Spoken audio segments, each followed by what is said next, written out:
Eita fé, vamos começar a nossa jornada diária para a gente não perder tempo, porque o grande sucesso aqui do canal são as efemérides. Então, o que nós vamos falar hoje? Sobre como eu tenho trazido aqui em vários dias,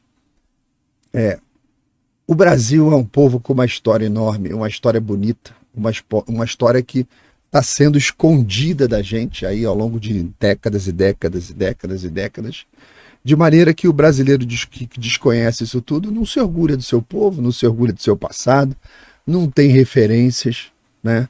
Então, eu vou trazer aqui para a audiência agora, porque aconteceu, eu estou trazendo as efemérides de sábado e domingo, né? Aí amanhã eu faço de segunda e terça e fica nivelado, porque era muita coisa para falar num dia só. Então, sábado e domingo aconteceu num sábado, 16 de agosto de 1645, ali essa batalha de Casa Forte, dentro da insurreição pernambucana, que está dentro da invasão holandesa. Então é uma coisa dentro da outra. E eu preciso contar para vocês sobre invasões holandesas, rapidamente. Aí todo o movimento de reação à insurreição pernambucana. E a gente entra na Batalha da Casa Forte. Aconteceu num dia como no sábado, tá? Como a gente não faz live no sábado, ficou acumulado aí para hoje. Então, as invasões holandesas aqui no Brasil iniciaram no ano ali de 1624. Pirataria mesmo, invasão. Essa invasão trouxe consigo a sombra de um destino amargo. Em vez de liberdade, o que se viu foi a imposição de um poder estrangeiro que com um manto escuro cobriu todo o Nordeste brasileiro de medo e incerteza. Os holandeses ali, ávidos por lucro, por riqueza, desceram sobre a Bahia, depois Pernambuco, não com a promessa portuguesa da coexistência, mas com o peso da conquista. Tomei, é meu, né? E o Brasil, um país ainda jovem, ainda em formação, viu-se ali despojado da sua tranquilidade, que existia até então. A terra que antes era fértil e promissora, agora era um campo de disputas diárias, marcadas aí pela intolerância, pelo sangue e pela ambição. Às vezes eu vejo pessoas falando assim, poxa, seria melhor se nós fôssemos colonizados pelos holandeses ou pelos ingleses. Eu falo, realmente, aí você seria colonizado. Você está certíssimo. Você seria colonizado. Ok? Agora vamos ver se é bom ou não. Aí você começa a explicar a história, começa a buscar coisa. Então os caras tinham realmente todo um procedimento de invasão, extração e uso de tudo, das pessoas e da terra, o máximo de lucro, que era diferente da coexistência portuguesa. Bom, a resistência inicial do povo, embora corajosa, ela foi esmagada pela superioridade militar holandesa. Os fortes que estavam aqui sem apoio caíram, cidades eram saqueadas e o povo, espremido entre o poderio holandês e a apatia da coroa portuguesa no período, sentia o peso de uma ocupação que parecia não ter fim. Você mora numa casa, seu pai não está presente, alguém invadiu tua casa, bate na tua mulher, bate nos teus irmãos. Ali você vê, cadê meu pai? Cadê painho? Né? Cadê painho? Painho sumiu. Então, o painho não está presente, chegou um momento que os moradores daquela casa tiveram que reagir, né? Então, o Brasil, naquele período, tinha virado presa e estava nas garras de uma potência estrangeira que não tinha o menor apreço pela terra, pelo seu povo, pelo povo dessa terra, por nada. Maurício de Nassau, famoso, já apareceu até em escola de samba cantando loas ao invasor, só no Brasil, né? Por mais que tenha tentado ali adornar a ocupação com uma promessa de modernização e prosperidade, não conseguia Mauricinho disfarçar ali a verdadeira verdade. O Brasil estava invadido. O povo dividido entre o medo e a necessidade de sobreviver, muitas vezes ali se via forçado a colaborar com aqueles que haviam invadido a sua casa, a sua terra, o seu comércio e outras coisas mais, né? Então, por mais que a ocupação tenha trazido avanços científicos e urbanísticos, eu acho isso um barato, esses argumentos, né? Não, tivemos avanços urbanísticos, científicos e tal. Aí eu falo, então é assim, você viajou, aí sua esposa tá morando na casa ali com a sua filha, um cara entra, estupra sua filha, sua esposa, continuamente, durante anos. Quando você chega, você fala, nossa, o cara pintou a casa. Olha, ele reformou a caixa d'água. Poxa, que legal, hein? Esse período de invasão foi muito, né, profícuo. Aí as duas mulheres olhando pra tua cara assim, vou te matar, desgraçado. Então, o preço, né, pago por essa convivência era alto. Alto demais. Muito mais alto do que o povo estava acostumado a pagar, além da sua labuta diária, né, de sobrevivência que a humanidade sempre teve. Nós todos temos essa luta diária de pagar os seus boletos, de botar comida em casa, de cuidar dos filhos, né, cuidar dos entes queridos numa doença, nas dificuldades e fora as outras adversidades que a vida traz. Então, essa riqueza gerada pelo período ali do açúcar, antes era a promessa de um futuro próspero e agora era, assim, o que os holandeses adoravam, né? E isso acabava financiando também aquela opressão, né? Então, a cultura brasileira, nascida do encontro entre indígenas, africanos, europeus, naquele momento estava completamente dilacerada pela imposição de um poder estrangeiro que estava pouco se cagando para aquela porra, não entendia, não respeitava e não estava nem aí. Então, as invasões holandesas deixaram marcas profundas ali no Nordeste.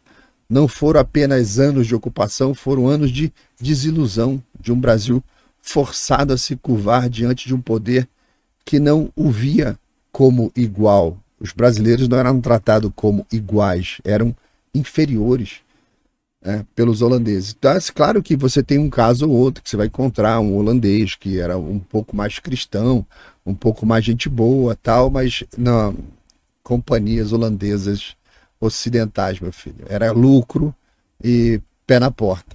Então, quando finalmente os holandeses partiram e foram embora do Brasil, o solo brasileiro ainda livre, o povo livre, carrega até hoje várias cicatrizes desse período, e as histórias contadas de maneira errada fazem com que alguns tenham uma compreensão errada do que aconteceu e teçam esse tipo de comentário de que, puxa, seria tão bom se fôssemos, né, colonizados. Aí o cara, putz, eu vou traduzir numa outra palavra. Seria bom se nós fôssemos escravizados pelos holandeses. Meu amigo, acorda, né? Então, a história dessas invasões não é apenas uma história de batalhas vencidas ou perdidas. É a lembrança amarga ali de um tempo em que o Brasil foi visto apenas como uma colônia a ser explorada, né? Nesse período mesmo. Então, seguindo ali pela insurreição pernambucana, que tem um nome belíssimo. Ela é conhecida como a insurreição pernambucana hoje. Sabe como é que na época o pessoal falava? Como é que era o nome dessa insurreição? Como é que o povo chamava esse movimento de reação contra os holandeses? Diziam que era a Guerra da Luz Divina. Muito mais bonito o nome, né? Muito mais bonito, a Guerra da Luz Divina. Então, naquele calor ali do Nordeste, onde o sol se mistura com o suor dos homens, e a Guerra da Luz Divina ergueu-se como um grito de liberdade, né? Então, em 1645, quando o domínio holandês apertava o povo ali do Nordeste, começou a brotar lentamente heróis, pessoas que começaram a reagir, pessoas que saíam ali das sombras, saíam das palmeiras, saíam com a força de um Brasil que mandava uma mensagem, não só para holandeses, mas para qualquer um, inclusive alguns portugueses. Esse país está crescendo e ele não tem uma vocação para se curvar. O brasileiro não tem vocação para se curvar. A hora que ele levanta Xandaré, prepara o seu esfíncter, que ele vai suar, tá?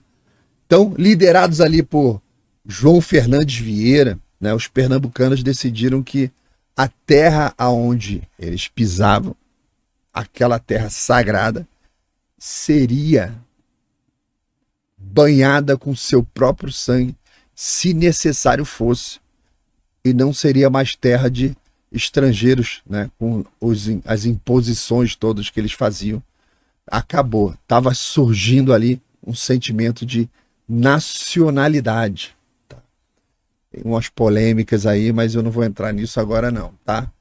Então, os senhores de engenho, lado a lado com esses homens simples, como dizia o Chesterton, a magnificência, o quão admirável é o homem comum, com sua família comum, sua esposa comum e seus filhos comuns.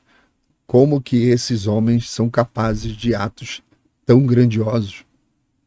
Como está repleto na nossa história, e quem acompanha aqui o Palhaço todos os dias recebe um pouquinho de pílula desse Brasil que está escondido aí, né, nos livros do passado, né, nos foi renegado pelos historiadores e professores aí do presente. Então, lado a lado, lá donos de engenho, com esses homens simples, pegavam em armas, transformando aí os canaviais em verdadeiros campos de batalha. Era a alma do Brasil que estava em brasa, lutando por dignidade, por liberdade, pela sua família, pela sua terra. As coisas, gente, apenas se repetem, não tem novidade na história, tá? Então, na Batalha dos Guararapes, símbolo máximo desse movimento, a maior batalha daquele período, viu nascer o espírito nacional. Ali, negros, brancos, indígenas, lado a lado, enfrentaram ali a potência dos soldados holandeses, e do outro lado, do nosso lado, não eram soldados, eram brasileiros, misturados, de tudo quanto é tipo que você pode imaginar, moldados ali pelo seu ofício, moldados pela terra, moldados aquela já construção do que viria a ser o povo brasileiro, e é dito aí em vários livros, em vários textos sobre o que os estrangeiros identificavam nessa alma do brasileiro desde sempre. Você tem relatos ao longo da história e parece que existe uma bênção nessa terra aqui. O povo que nasce aqui é realmente diferente, não é ufanismo não. Você vê vários relatos aí dessa época. Eu vi depois, o mais recente que eu falei aqui, Theodore Roosevelt, pegando o Rio da Dúvida junto com o Marechal Rondon, que é uma aula que eu vou preparar mais no futuro. Vai ser roteiro também de quadrinho, vai ser lançado nos Estados Unidos, porque os americanos pouco conhecem essa história do seu próprio presidente. E o Roosevelt, lá no meio da Amazônia, 2.000 quilômetros da civilização mais próxima, parava numas pequenas praias de rio para entrar numas propriedades com o grupo. Rondon era conhecido por todo mundo identificava e respeitava o Rondon, os índios. Rondon nunca matou um índio, e ele punia severamente qualquer um que atacasse um índio. Ele era plenamente a favor da integração mesmo de todos os povos. Então ele era muito respeitado. Para os índios ele era um grande cacique dos homens brancos, e um cara muito bom, mantinha sua promessa, mantinha os acordos, um cara extremamente confiável. Então estava viajando ali, parava, aí era recebido ali nas fazendas e tal, gente muito humilde. E o Roosevelt escreveu: meu Deus, os americanos precisam aprender a receber estranhos com os brasileiros. Nunca fui tão bem tratado na minha vida, e no meio do nada. Aquelas pessoas nem faziam ideia do que era um presidente americano, mas não fazia a menor ideia. Eu era uma pessoa comum, sendo tratado com a maior dignidade possível. Ele escreveu isso nas memórias dele aí no Rio da Dúvida, aqui no Brasil. Então, isso atravessa a história, esses relatos dessa alma do povo brasileiro que a gente encontra até hoje. Tem vídeos aí rolando da Olimpíada, de gringo falando, porra, a melhor torcida era do Brasil, cara. Os caras chegando em 10º lugar e a torcida fazendo uma festa tremenda. Então, esse espírito brasileiro não é de hoje. Essa é uma herança que nós temos, né, que vem ao longo das eras aí sendo renovada, e é um mistério. O que tem nessa água daqui? O que tem nessa terra? Por que a gente é assim? Mistério, né? Grande mistério. Então isso estava presente lá na Guerra da Luz Divina, tá? Esse pensamento, essa vontade, esse espírito, né, pacífico, mas não pacifista. Tem diferença, né? Diferença tremenda. Então, com o tempo, nas batalhas ali, o inimigo foi enfraquecendo, o sangue derramado ali nas escaramuças fortalecia o sonho da vitória, aquela progressão, mesmo que das pequenas vitórias, mostrava que o brasileiro estava no caminho certo. E quando os holandeses finalmente deixaram o solo pernambucano, em 1654, não foi apenas uma vitória militar, foi a consagração de um povo que se negou a ser dominado, né? Então, a insurreição pernambucana, ou a Guerra da Luz Divina, não foi apenas um conflito, foi ali o nascimento de uma identidade. O Brasil mostrava para o mundo, pela primeira vez, que seu povo, por si só, sem ajuda de Portugal, ajuda dos portugueses que estavam aqui, eram todos portugueses, tá? Portugueses aqui do continente. Portugueses nascidos no Brasil. Ainda não tinha o conceito de brasileiro, tem que prestar atenção para isso. O termo brasileiro surgiu da profissão, do ato, do pessoal que trabalhava com pau-brasil, mas ele só circulou de maneira intensa na sociedade, as pessoas atribuindo a si o nome de brasileiros, no contexto da nossa independência, em 1822, e impulsionado pela imprensa, em parte pelo sentimento, né, anti-português, xenófobo. E começou aquela ufanismo de somos, é que a coisa vingou de vez, mas tem que lembrar que nesse período éramos todos portugueses. Eu acho que somos todos portugueses até hoje, né? Temos aí um conflito na história que nos dividiu, mas temos muito da mesma cultura. Estamos aqui falando que língua? Banto? Tupi? Que língua estamos falando aqui nessa live? Pois é. Então, disse muito que o exército brasileiro surgiu na Guerra de Guararapes. Eu sou completamente contra esse conceito de que o exército surgiu ali por vários motivos. Um deles é que, sob o ponto de vista administrativo da gestão pública, não. Ele surgiu em 1822, na independência do Brasil, onde houve uma decisão de Pedro I, convocando os portugueses, falando, ó, quem quiser ficar, fique, vai ser acolhido no novo país, no novo exército, na nova marinha. Ali surgiu o exército brasileiro, ali surgiu a marinha brasileira, até então era tudo português. Tanto que toda a doutrina, todo o conhecimento adquirido nas batalhas das invasões holandesas não integram, né, a história militar do exército brasileiro. Aconteceu na história do Brasil, mas não integram. Mas dizem que ali surgiu o exército brasileiro, absolutamente contra, tá? Você fala, tá bom, qual é a farda do exército brasileiro naquele período? Cadê a documentação que prova? Que aí foi aqui fundado o exército brasileiro, onde é que era o quartel? Quem era o comandante do exército brasileiro? Não tem nada, porque não foi isso que aconteceu, tá?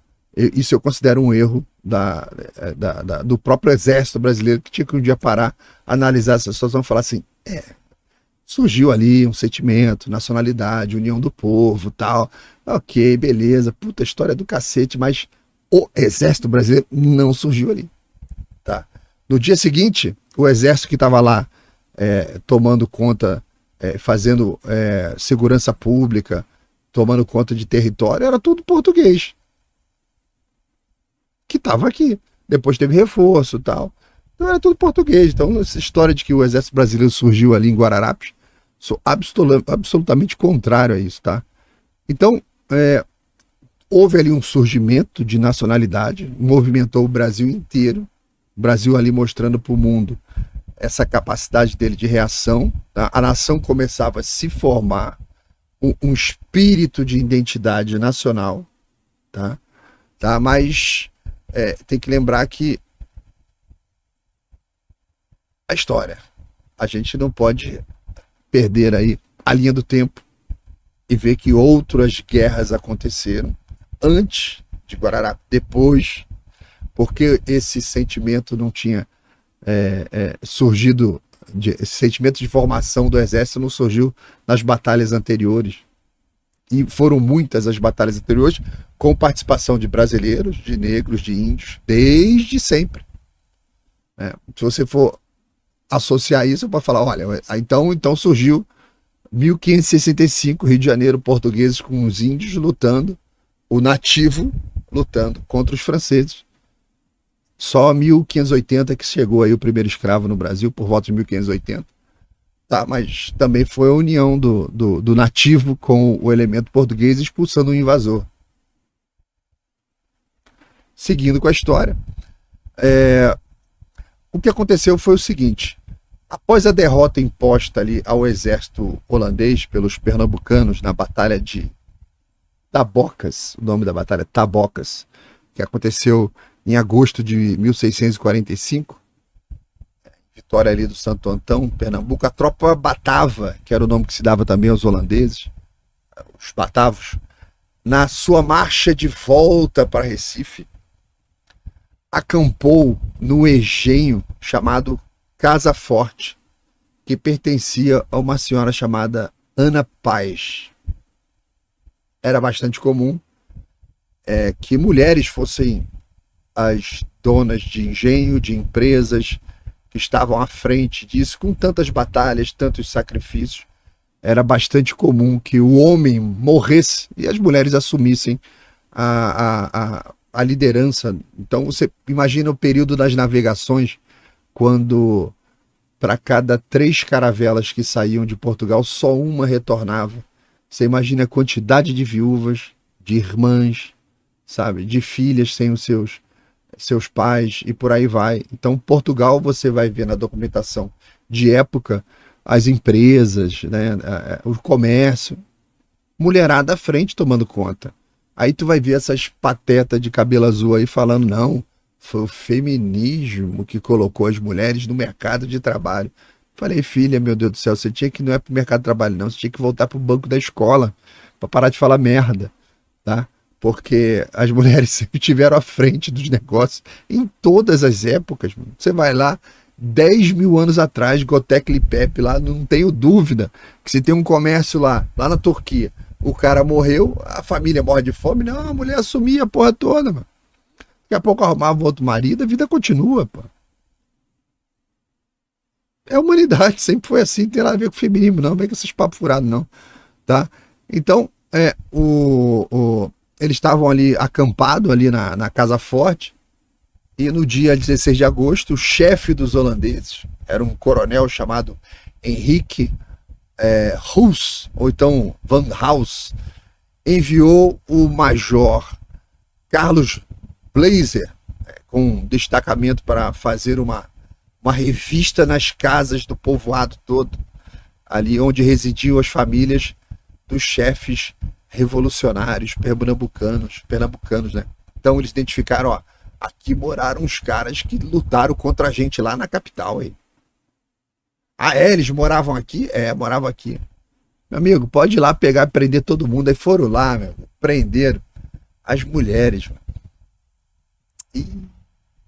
Então, a missão voltou ali no mesmo dia, com várias prisioneiras, entre elas Isabel de Góes, mulher de Antônio Bezerra, tá? Sogra de João Fernandes Vieira, e Maria Luísa de Oliveira, mulher de Amaro Lopes, que foram encarceradas ali na Casa Grande do Engenho. Então, comunicado o fato ao exército pernambucano, né, português que estava lá, que se encontrava ali nas proximidades de Tegipió, os chefes João Fernandes Vieira, André Vidal de Negreiros Henrique Dias e o Felipe Camarão é só a tropa de choque, né? É só o BOPE da época ali da Guerra da Luz Divina. Arregimentaram seus homens, juntaram a galera toda e partiram para socorrer aquelas damas pernambucanas, marchando ali sobre pesada chuva, enfrentando as más condições ali no caminho, com lama, né, com as carroças ali levando suprimento, levando munição, levando armamento, dificuldade de transição do terreno por causa da chuva. Eles conseguiram atravessar também ali o rio Capiberibe, na altura de Cordeiro, para quem conhece a região, vai fazer ideia, e foram ali caminhando até alcançar a região onde era o engenho da senhora Ana Paz. Eles cercaram a região do engenho e na manhã de 17 de agosto, os holandeses foram pegos de surpresa pela fúria dos pernambucanos, que eu não recomendo você sequestrar a mulher de ninguém, tá? Isso não dá certo em nenhuma época da história, tá? Então os holandeses ali acabaram tendo que recuar na batalha, recuar ali para dentro da Casa Grande, colocaram as mulheres prisioneiras na janela, como um escudo humano. Os portugueses nunca fizeram isso. Isso é de uma desonra. Meu Deus do céu, isso é de uma desonra. Mostra a pequenez da alma daquelas pessoas que estavam ali. Então o chefe da tropa pernambucana, interpretando o ato como um sinal de capitulação, de rendição, ordenou o cessar-fogo, enviou um oficial para negociar a rendição com os holandeses. Os holandeses responderam matando o emissário covardemente na frente da tropa. Aí você toma, por esse ato, o espírito daquele invasor, que lutava sem honra alguma. Era esse o invasor que algumas pessoas dizem que preferia ser colonizado ou escravizado por eles. É muito vira-lata, né? É vira-lata demais, né? Muito gado, é gado demais, né? Então, o emissário foi morto ali covardemente na frente da tropa. Vocês imaginem como isso indignou todo mundo, tá? Inclusive as mulheres que estavam na janela, tá? Esquecendo que entre as sequestradas ali estavam as mulheres dos chefes, vários deles estavam ali, e tratando o emissário da maneira que trataram, a única coisa que eles conseguiram foi uma reação de extrema ferocidade, né? E os holandeses acabaram ateando fogo na casa. Cercados ali, sufocados pela fumaça, o chefe flamengo, Coronel Henrique, empunhando uma bandeira branca, capitulou junto da sua tropa. Eles não conseguiram sair. Tentaram destruir tudo, tentaram de tudo e não conseguiram. Então a derrota custou aos holandeses aí nos combates 37 homens mortos, ou muitos feridos e mais de 300 prisioneiros. Além de grande quantidade apreendida ali de armamento, cavalo e víveres, comida, pólvora, remédios, esse tipo de coisa que acompanham as tropas, né? Foram feitos prisioneiros vários expoentes ali da oficialidade holandesa, o que atemorizou de tal forma os invasores que eles mandaram arrasar as casas lá de Recife, tá? As árvores do Parque de Maurício de Nassau também mandaram queimar tudo e determinaram a retirada imediata das tropas lá do Forte do Sergipe. Então, São Francisco também mandaram retirar, e do Porto Calvo mandou esvaziar tudo, e a sua transferência de toda essa galera aí, de toda essa turma aí dos batavos, foi para garantir a segurança do centro de Recife e redondezas, né? Eu ia falar de adjacências, quase não saiu, e a redondeza ali da galera. Então, a perda dessa tropa para os pernambucanos foi perda do lado pernambucano foi muito pequena, né? A perda holandesa foi muito maior. Os reféns foram libertados da casa, os feridos foram levados para os engenhos ali da região para tratamento médico.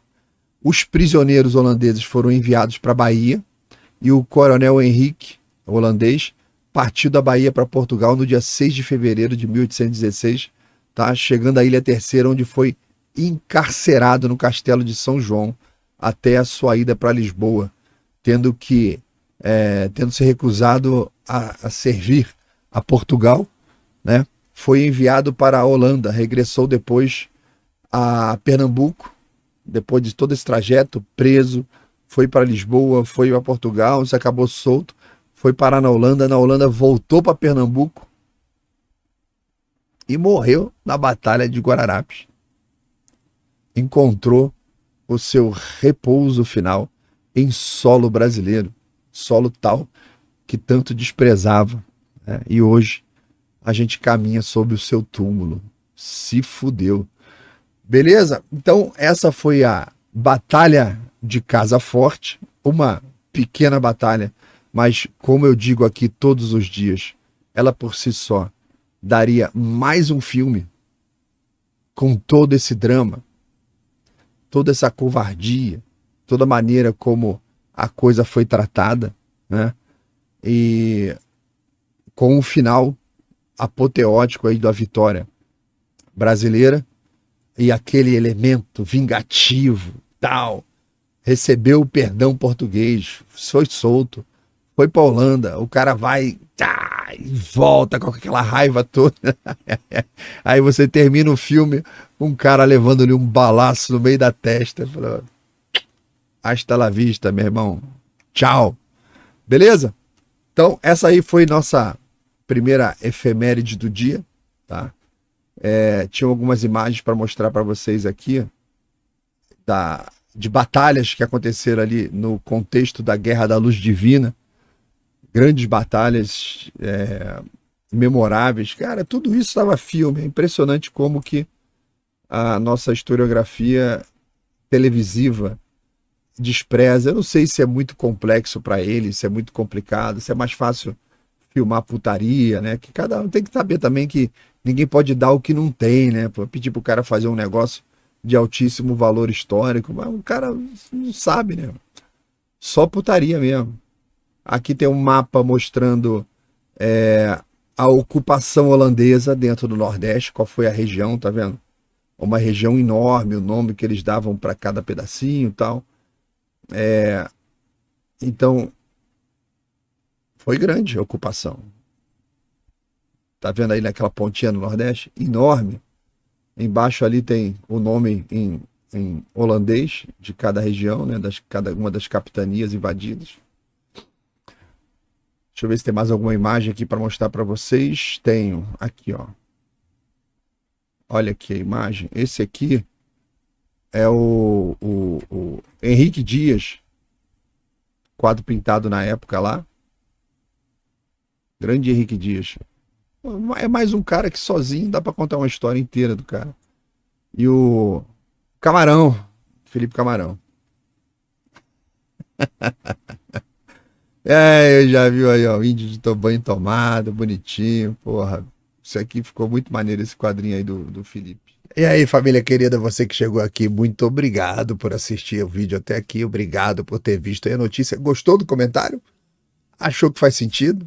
Bom, se puder, considere curtir esse vídeo, compartilhar e fazer com que mais pessoas venham conhecer o conteúdo do Eleitor Palhaço. Afinal, não somos todos palhaços. O pessoal que faz a política e faz as notícias no dia a dia aí não acha que você é um palhaço? Já viu como é que eles escrevem? Já viu o que eles estão fazendo na política? Então, nada mais justo do que eu, um eleitor, me vista caráter, me vista como um palhaço para comentar isso que eles fazem todos os dias. Então, obrigado a você, considere se tornar membro do canal, considere apoiar o nosso projeto para que a gente continue aqui comentando as notícias do dia a dia. Aqui na descrição do vídeo tem todas as informações, tá ok? Obrigado e a gente se vê na próxima.